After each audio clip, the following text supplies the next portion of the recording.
ஆறுபடை வீடும் அருள் வழங்கும் முருகா அருகே நீ ஓடோடிவா.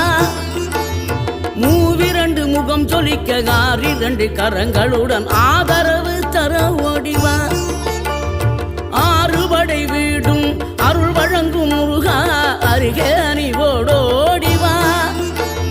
மூவிரண்டு முகம் சொலிக்க ஆறிரண்டு கரங்களுடன் ஆதரவு தர ஓடிவா. ஈசன் மகனே என்னை காக்க இங்க உனையன்றி வேறாரையா. நெஞ்சார நான் நினைக்க பஞ்சாமிர்தம் கொடுக்கும் ஒரு தெய்வம் நீதானையா. ஒரு தெய்வம்